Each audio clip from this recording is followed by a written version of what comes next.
Hello বন্ধুরা, অনুরাগের ছোঁয়ার আগামী পর্বে আমরা দেখতে পাই দীপা তার মেয়ে রূপাকে নিয়ে সেনগুপ্ত বাড়িতে এসেছে সোনাকে নিতে। সূর্যের মেয়ে সোনা এটা দেখে খুশি হয়ে যায় এবং সে দীপার মেয়ের রূপার কাছে গিয়ে খেলা করতে থাকে।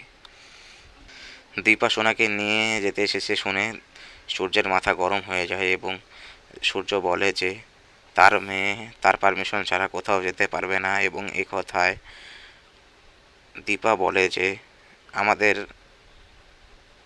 খাতা কলমে এখনও ডিভোর্স হয়নি, তাই সূর্যের মেয়ে মানে দীপারও মেয়ে, এবং সূর্যের যতটুকু অধিকার আছে দীপারও ঠিক ততটুকু অধিকার আছে।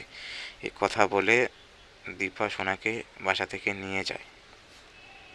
এসব কথা শুনে নেয় মিশকা আড়াল থেকে এবং সে সূর্যের কাছে এসে ঢপ দিতে থাকে যেন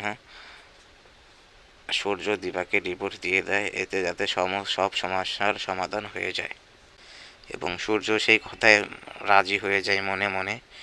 এরপর দীপা কল্পনা করে যে তারা এক হয়ে গেছে, কিন্তু আসলে তারা এক হয়নি। এরপর দেখা যায় দীপার মা সেখানে চলে এসেছে এবং সেখান থেকে এসে দীপাকে বুঝিয়ে সোনাকে নিয়ে যায়।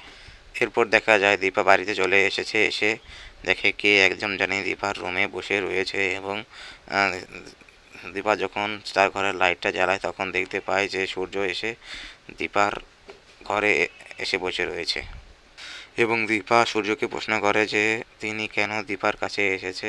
এ উত্তরে সূর্য বলে যে সে তার মেয়েকে ভিক্ষা চায় এবং সূর্য অনেক কান্নাকাটি করে এবং দীপার কাছে তার মেয়ে সোনাকে ভিক্ষা চায়।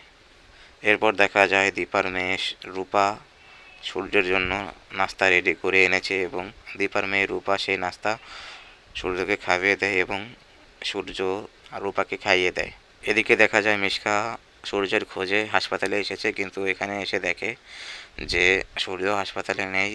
এবং তারপরে মিশকা সূর্যকে কল করে এবং সূর্য তার ফোনটি দীপাদের বাসায় রেখে যাওয়ায় দীপা সেই ফোনটি রিসিভ করে এবং এমন অভিনয় করে যেন মিশকা মনে করে যে তারা এক হয়ে গিয়েছে। এবং এখানেই আজকের পর্বটি শেষ হয়। তো বন্ধুরা, নতুন নতুন পর্ব দেখতে চাইলে আমাদের চ্যানেলটিকে সাবস্ক্রাইব করে পাশে থাকা বেল আইকনে ক্লিক করে দেবেন এবং আপডেট পয়েন্টের সাথেই থাকুন।